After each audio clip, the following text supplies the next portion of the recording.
I'm Claire, and I am 32 years old. 3 weeks ago, at my father's retirement celebration, he did something that made me decide to erase myself from his life and this family permanently. Picture this: a glittering ballroom at the Ridgeview Manor Club, 200 guests in tailored suits and silk cocktail dresses, crystal champagne flutes catching the amber light. My father stood on the elevated stage, microphone in hand, introducing his family one by one. When he got to me, he wore that familiar smile, the one that looked warm to everyone else but cut like cold glass to those who knew him. "And this is my daughter, Claire," he said. "No degree, no real path, just riding the family's coattails." 200 people laughed. I didn't flinch, I didn't cry. I simply smiled, raised my champagne glass toward him and said, "Cheers, this is the last time any of you will see me." Then I walked out. The room fell into a devastating, absolute silence. What happened next, that's what I'm here to tell you. Before I continue, please take a moment to like and subscribe to Their Secret Stories, but only if you genuinely want to know how this journey unfolds. And let me know in the comments where you're watching from and what time it is there. Now, let me take you back 12 years to the day I was forced to leave college. The Sterling family of Oak Ridge, Massachusetts, that's how we were known: upper middle class, respectable, flawless. My father, Arthur Sterling, was the CEO of a mid-size freight and logistics company called Orion Supply Solutions. We lived in a 6-bedroom colonial on 2 acres of manicured lawn, kept a pristine Porsche Panamera in the driveway, and held a membership at the most exclusive yacht and country club in the county. From the outside, we looked like the American dream. My mother died when I was 8, a sudden, aggressive illness. I barely remember her face without looking at old photographs, but I remember her hands, soft, always reaching for mine. 2 years later, my father remarried a woman named Evelyn. She brought her son from a previous marriage, Julian, who was 3 years older than me. Within months, they weren't just part of the family, they were the family. I became furniture, not in a dramatic, loud way, no fairy tale abuse, just pure, crushing invisibility. Julian got the praise for his grades. Mine were ignored. Julian got a brand new sports car at 16. I got his hand-me-down sedan. Julian was groomed to be the future of the company. I was just someone who happened to live there. My father never raised his hand to me, never raised his voice. He just looked through me like a window he was trying to see past. But there was one person who truly saw me: my grandmother, Beatrice Sterling, my father's mother. She would call me every single Sunday, asking about my classes, my friends, my quietest dreams. She'd say things like, "You remind me of myself at your age, Claire, underestimated, but I see you." She left me something when she died, something no one in the family knew about, but I'm getting ahead of myself. In that house, I learned to make myself small. What I didn't know then was that my invisibility would eventually become my greatest weapon. The day my future was decided for me, I was 20 years old, a sophomore at Boston College, majoring in finance, carrying a 3.8 GPA.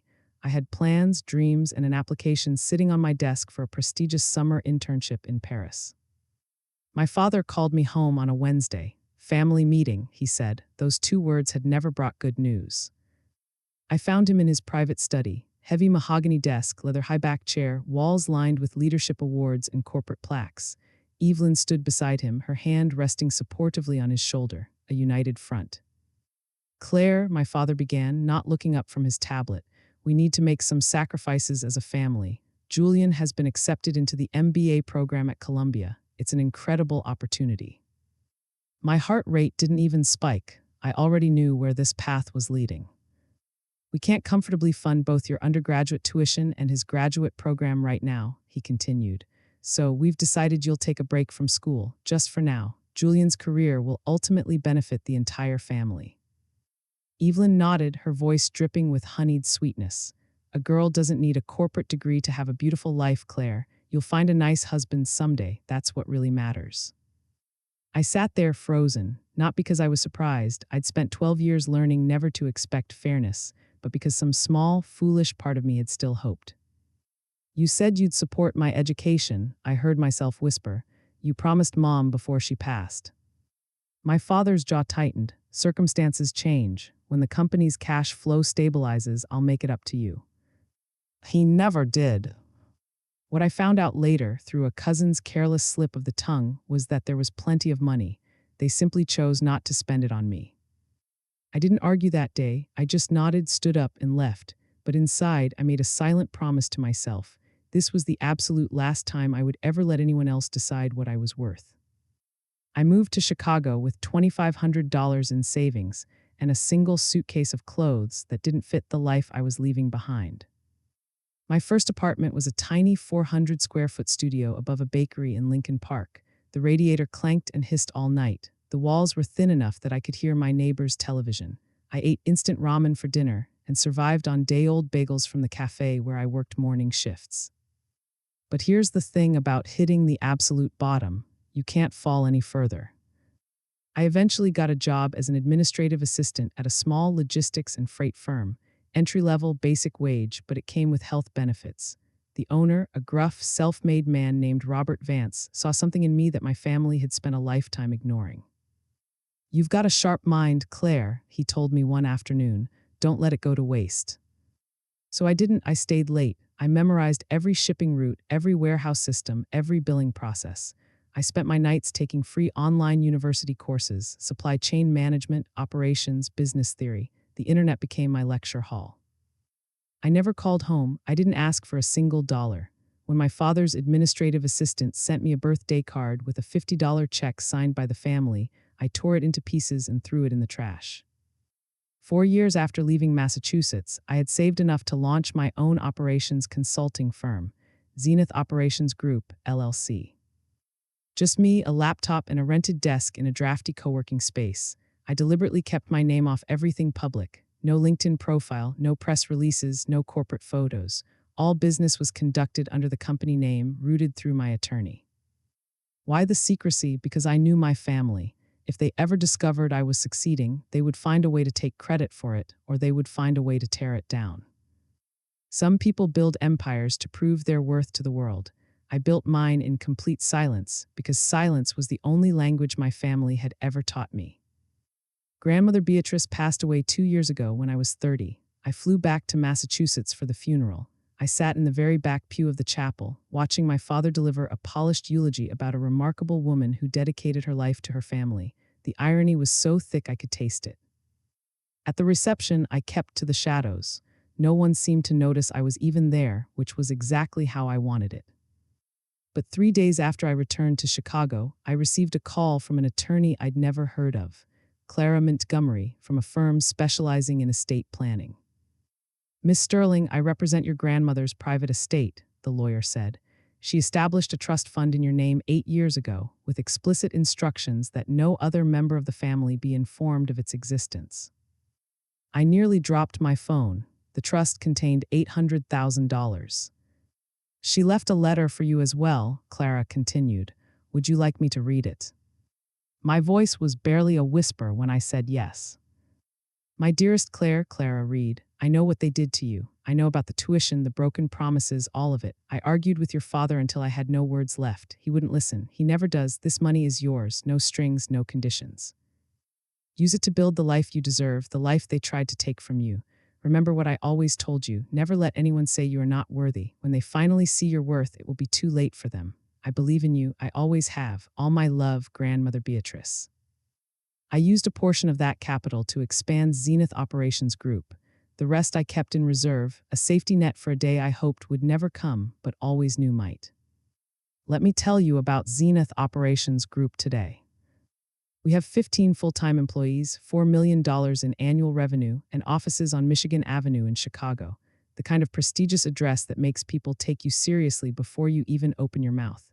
I wear choppered watches now, not to impress anyone, but because I earned every single tick of the hands myself. We specialize in freight optimization, helping companies streamline their distribution, cut overhead, and improve warehouse efficiency. It's not glamorous, but it is highly profitable, and I am exceptionally good at it. Here is the part that would make you laugh if it weren't so painfully ironic. One of our largest clients is Orion Supply Solutions, my father's company. They signed a 5-year service agreement with us 3 years ago.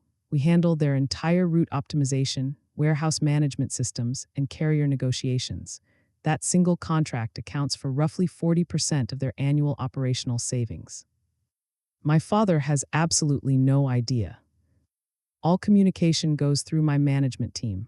All contract extensions are signed by my CFO, Samuel Hayes. The few times Arthur Sterling has praised Zenith Operations Group at industry trade shows, he has been praising his own daughter's work.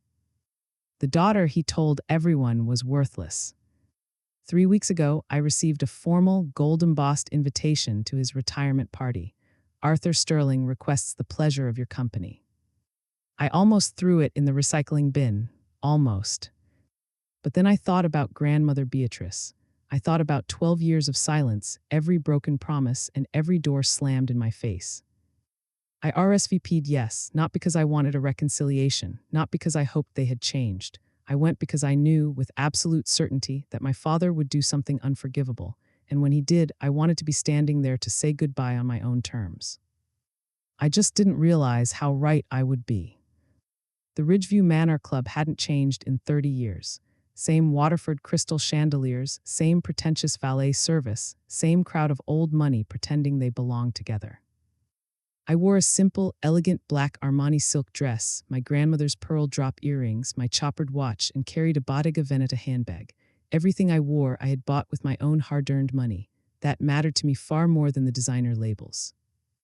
Evelyn intercepted me near the grand entrance. She'd aged, but her smile hadn't changed. Still that perfect plastic mask hiding something incredibly cold underneath. Her dress was couture, her diamonds were heavy, and her eyes did a rapid, calculated inventory of my outfit before she spoke. "Claire, you actually came." Her tone suggested my arrival was both a surprise and a minor social inconvenience. "Your father wasn't entirely sure you'd have something appropriate to wear for an event like this." I smiled calmly. How thoughtful of him to worry.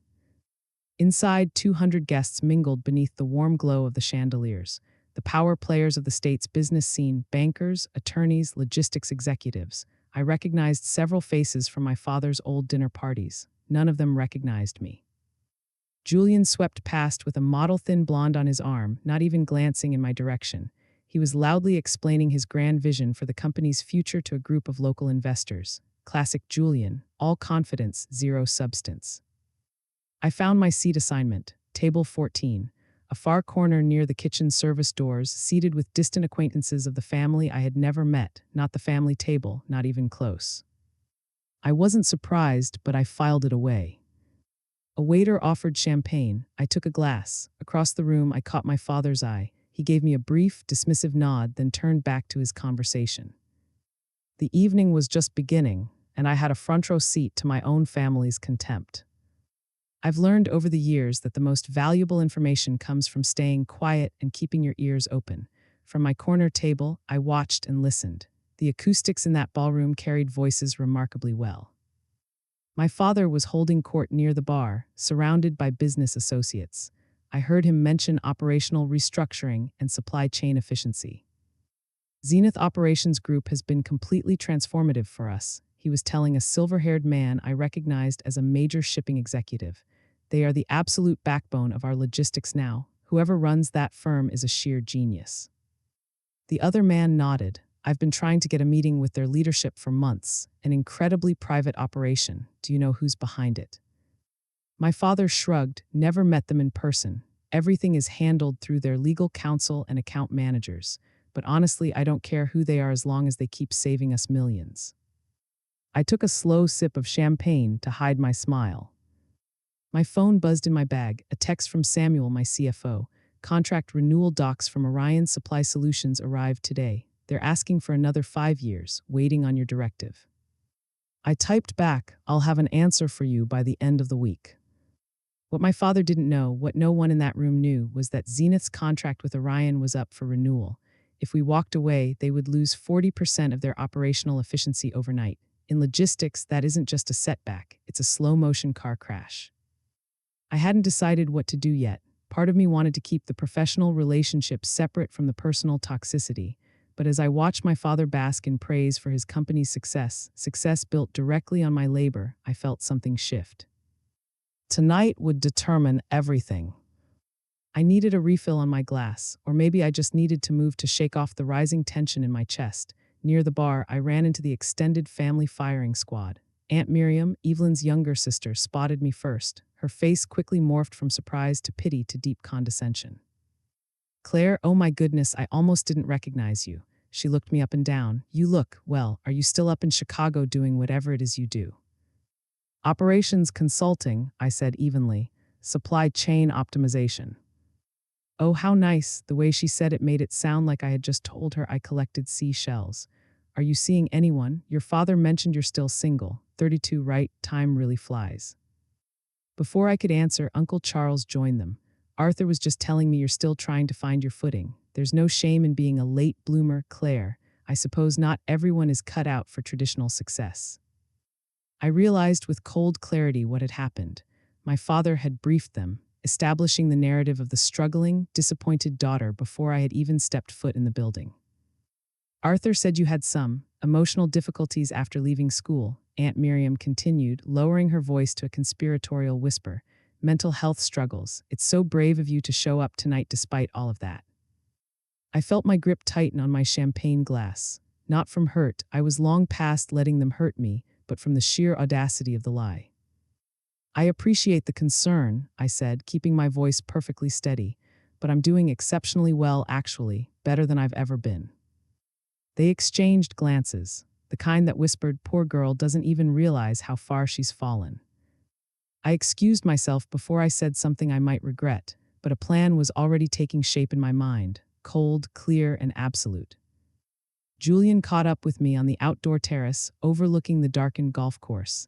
The September air was crisp, and the first stars were beginning to pierce the twilight.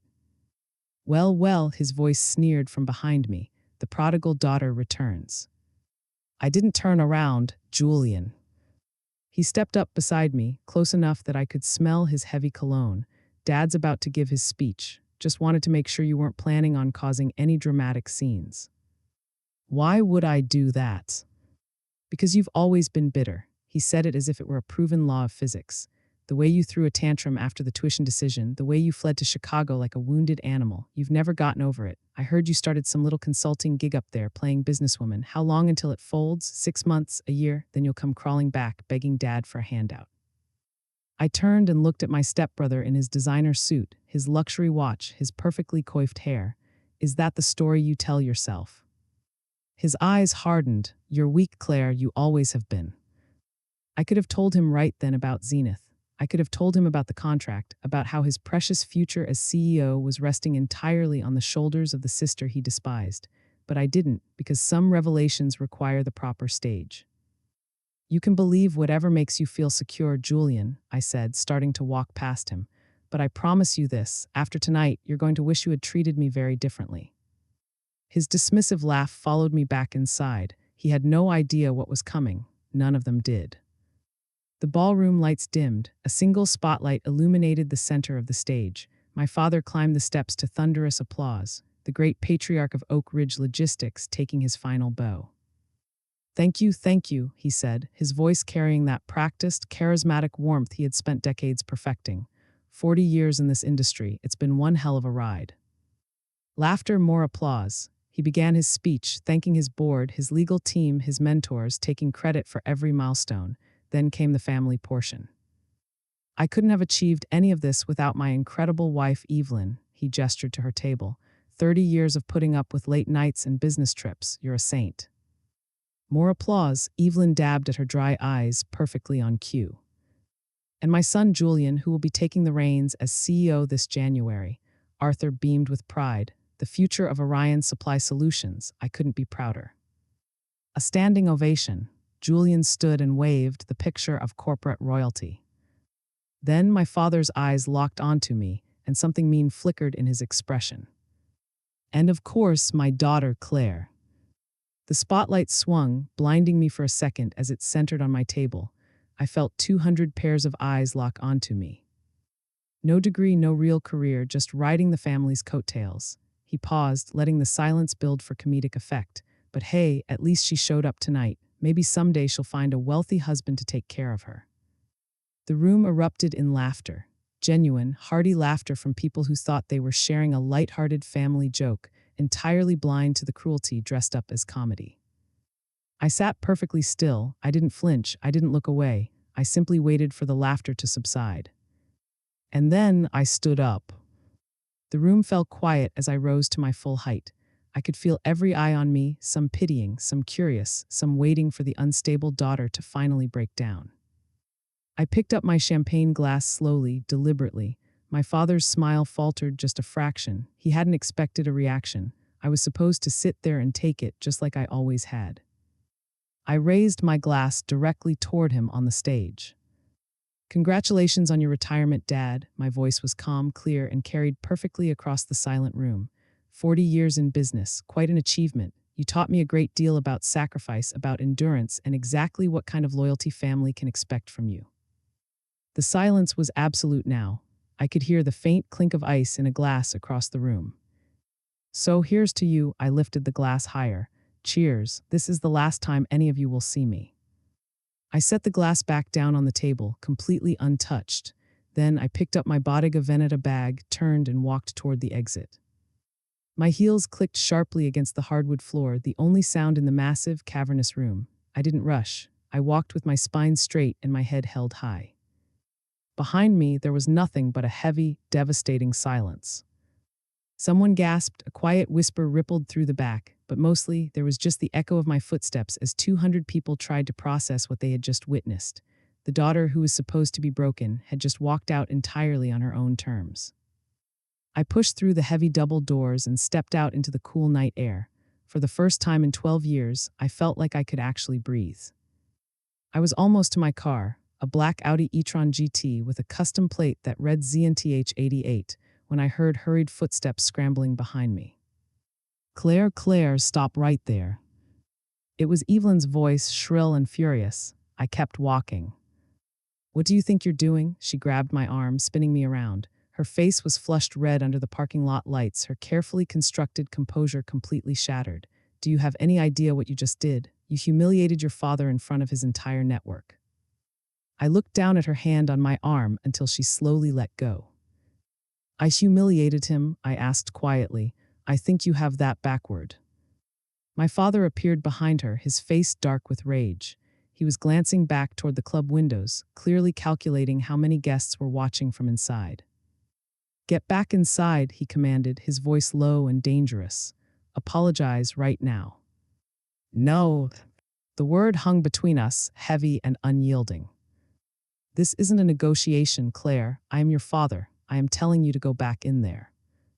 "You're telling me what?" I cut him off, something I had never done in my entire life. That I should go back in there and continue to be your punchline. That I should smile while you tell 200 people I'm worthless. It wasn't a joke, Dad. It was exactly how you see me, and I'm done pretending otherwise. I opened my car door. My father took a step forward, his fists clenched. "If you drive away tonight, you are finished. Do you understand me? No more family, no more support, nothing." I almost laughed. "Dad, you cut me off 12 years ago. You just didn't have the courage to say it out loud. Tonight, I'm saying it for both of us." I slid into the driver's seat, started the electric engine, and drove away without looking back.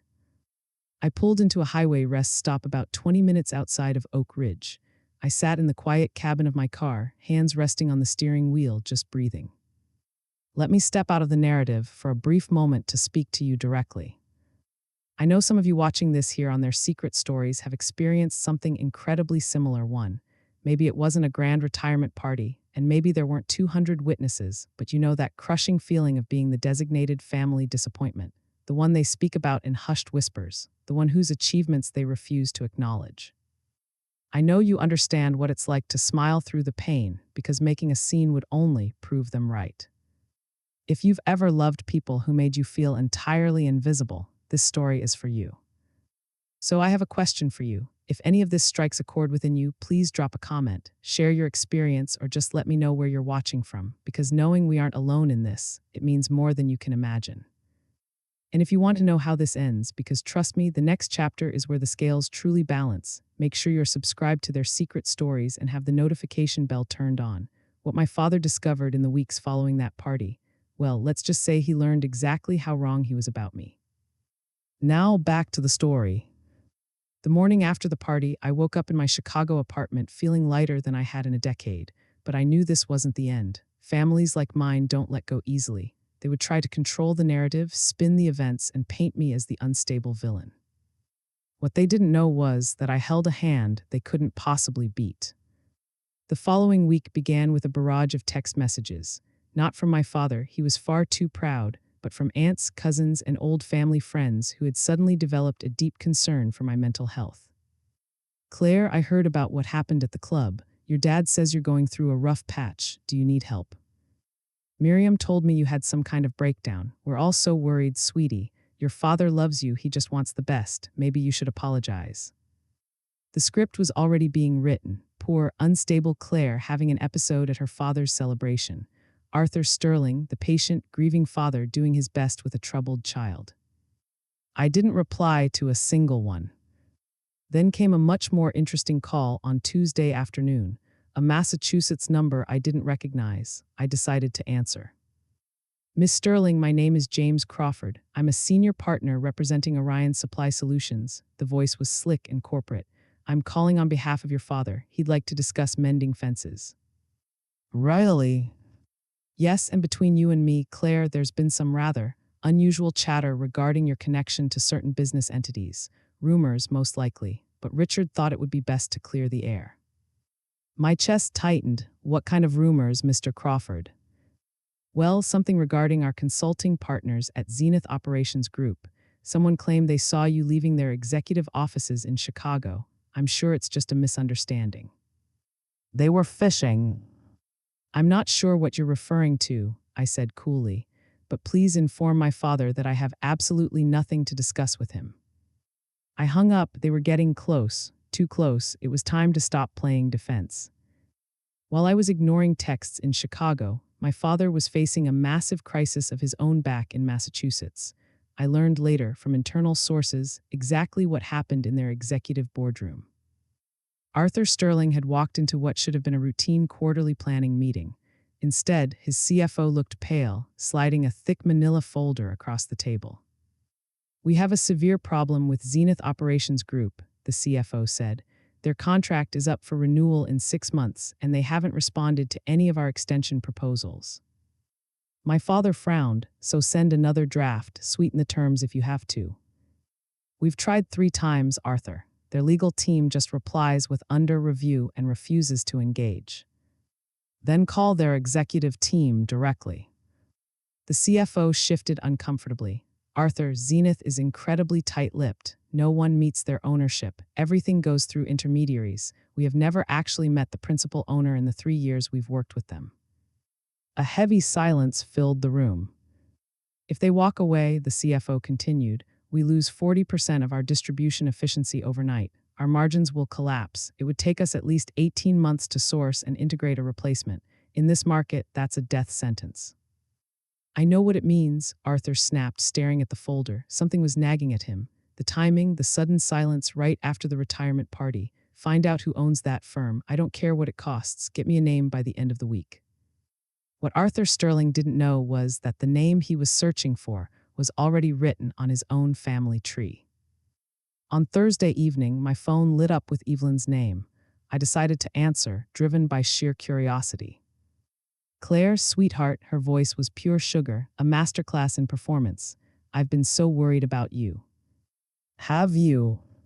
Of course we're family, that's what family does, she laughed softly as if we were close friends. Listen, about the retirement party. Your father feels absolutely terrible. He didn't mean a word of it. You know how he gets when he's anxious, trying to be funny. He told 200 people I had no future and no worth, Evelyn. He exaggerates when he's stressed. You know that? She paused, shifting gears. Why don't you come home this weekend? Let's have dinner, just the 4 of us. We can clear the air and start fresh. I could see her sitting in her pristine living room, practicing her lines, knowing exactly which emotional buttons to press. Does Dad want to apologize? I asked. A pregnant pause. He wants to move forward, Claire. That's what's important, isn't it? So, no apology. Claire, don't be difficult. We are trying to help you. Help me now, I laughed, a cold, humorless sound. Evelyn, you spent over 2 decades ensuring I knew I didn't belong. Now you're calling to help. Why? Another pause, much longer this time. When she spoke again, the warmth was entirely gone. I think we both know there is more going on here than simple family drama, she said coldly. Whatever you are planning, it would be much better for everyone if you just came home and talked to us. No. I hung up before she could say another word. They knew something was wrong. They just didn't know how much they needed to fear me yet. The next morning, I drove to Clara Montgomery's sleek glass and steel office in downtown Chicago. "I've been expecting you," Clara said as I sat down. "I assume this is about Orion Supply Solutions." "They're investigating Zenith," I replied, trying to pierce our corporate veil. Clara nodded, entirely unfazed. "Your anonymity was always going to be temporary, Claire. The question is, how do you want to handle the reveal?" She spread several documents across her desk: Zenith's contract with Orion, the trust documents, and our corporate filings. "Your agreement contains a standard 30-day termination clause," Clara pointed to a highlighted section. "You can walk away for any reason with zero legal exposure or penalty, and your grandmother's trust is completely separate from the Sterling estate. It is legally bulletproof. Your father has absolutely no claim to it." She looked at me over her glasses. "Beatrice made sure of that. She told me, one day Claire is going to need leverage, and when that day comes, I want her to have it." Tears pricked my eyes. Even from the grave, she was protecting me. "She also said one more thing," Clara added softly. "She said, tell her not to be cruel, just be honest. Sometimes the truth is punishment enough." I nodded. "The truth it is." That afternoon, I met with my CFO, Samuel, in our main conference room. "They want to renew," Samuel said, looking at his tablet. "They're offering a 12% increase on our rates. They are panicked." I pulled up the financial projections on the wall monitor. The numbers were stark. "Draft the termination letter," I instructed. 30-day notice per the contract terms. No malice, no accusations, just clinical, professional language. Cite strategic portfolio repositioning as the reason. I paused, taking a deep breath. "But I am also writing a personal letter to my father, a separate envelope. He deserves to know exactly who has been keeping his company afloat and exactly why that is ending." I spent all of Sunday drafting that letter. The first version was angry, pages of old wounds. The second was too cold. The final draft was simple, clean, and factual. "Dear Dad, you told 200 people I had no future and no worth. I want you to know something. The company you called the backbone of Orion Supply Solutions, Zenith Operations Group, is mine. I built it. I own it. For 3 years, the daughter you dismissed has been the only thing keeping your business efficient. I am ending our contract not out of revenge, but as a boundary. Grandmother Beatrice left me a trust fund you never knew about. She saw what you couldn't, that I was worth investing in. Everything I have, I built myself with her faith and entirely without your support. I don't need your apology and I don't need your understanding. I just need you to know that I am not what you said I was. I never was. Do not contact me again. Claire Beatrice Sterling." I included my middle name deliberately, in honor of the only person who had believed in me.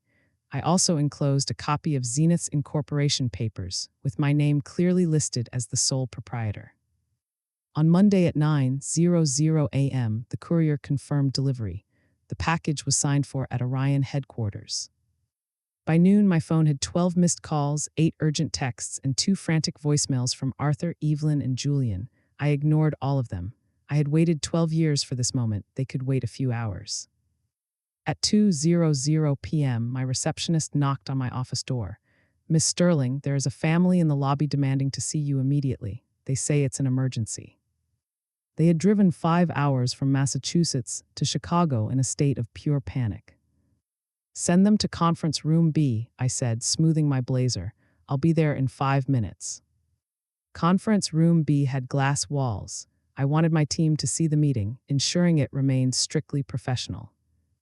Arthur, Evelyn, and Julian were clustered near the window when I entered, staring out at the Chicago skyline.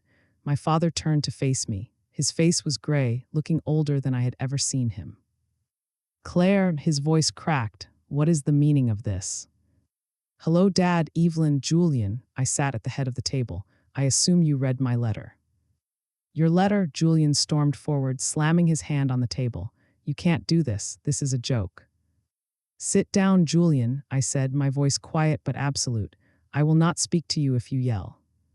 He looked at my father, who slowly nodded. Julian sat down, his face flushed with anger. "This is all a misunderstanding, Claire," Arthur said, his corporate composure cracking at the seams. "Zenith, you can't possibly own a company of this scale. It's not possible." I slid the folder containing our corporate registry, tax filings, and client portfolio across the table.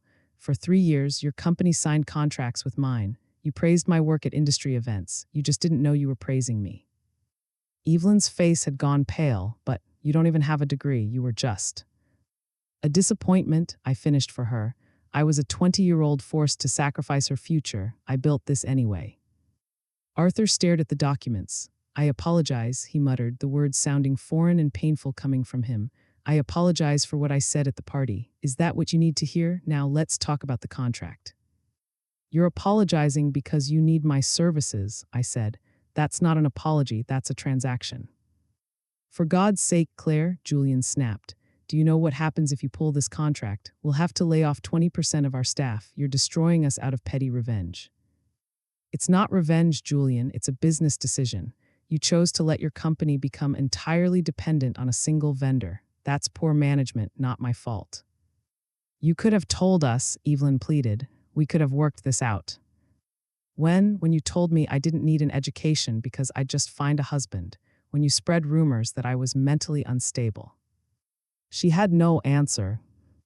I turned back to my father. I would have kept the contract, Dad. I wasn't planning on doing any of this, but then you stood on that stage and told everyone I was worthless. You chose this outcome, not me. My father's jaw worked. For a fleeting second, I thought I saw a glimmer of actual regret in his eyes. Then it was gone, replaced by cold steel. What do you want from us? He asked flatly. Nothing. There is nothing you can give me. If you walk away, you are completely cut off, Arthur threatened. No inheritance, nothing. I smiled. Dad, you cut me off 12 years ago. What inheritance? I can make things very difficult for you, Claire. I have powerful legal resources. On what grounds? Every contract was signed in good faith. There is absolutely nothing you can sue me for, and we both know it. My attorney, Clara Montgomery, has already reviewed every angle. You remember Clara? My grandmother hired her specifically because she knew you would try something like this. Evelyn gasped. Beatrice knew. She left me $800,000 in a bulletproof trust, specifically structured so you couldn't touch a dime. She knew exactly who you were, Dad. That's why she protected me from you. My father's face drained of color. I stood up. This meeting is over. If you attempt to contact me again, calls, texts, or showing up at my office, I will release every record, every email, and every piece of documentation regarding how this family has treated me to the business press. I'm sure they would find the story of Arthur Sterling very interesting. I opened the door. My assistant will show you out. I watched them stand and walk toward the exit. 3 people who had spent my entire life making me feel small, now looking incredibly diminished. Julian glared at me as he passed. This isn't over. Yes, it is, I said. They walked through our glass lobby, past my employees who politely pretended not to watch, and out into the afternoon. I went back to my desk, opened my laptop, and got back to work. Let me pause the story once more. If you're still watching, thank you. This isn't an easy story to share, and knowing you are listening means the world to me. If you think this is where the story ends, it's not. The fallout of that meeting rippled much further than I ever anticipated. Here's my ask. If this story has touched you, please hit that like button on Their Secret Stories and subscribe if you haven't already. Share in the comments. Have you ever had to walk away from a toxic family dynamic? Did it feel like grief or did it feel like freedom? Now back to the final chapter. 1 week after that confrontation, I received a phone call from someone I hadn't spoken to in over a decade. My Uncle Thomas, my father's younger brother. He was the artistic black sheep of the Sterling family, and I hadn't seen him since my mother's funeral. Claire, his voice was gravelly and weathered. I heard about what happened. Word travels fast in our old circles. There's something you need to know, something I should have told you years ago, but I was too much of a coward. I'm listening, Uncle Thomas. When your father told you the family couldn't afford your tuition, that was a complete lie. Your mother had set up a dedicated educational trust for you before she passed. It was more than enough to cover 4 years at any university. My heart stopped. What happened to it? Arthur liquidated it. He used it to fund Julian's MBA and cover his own business debts, then told you there was no money. Your grandmother Beatrice found out, but she couldn't legally recover the funds. That's why she set up her own private trust for you. I sat in silence, tears spilling down my cheeks. my grandmother had known the depth of his betrayal all along.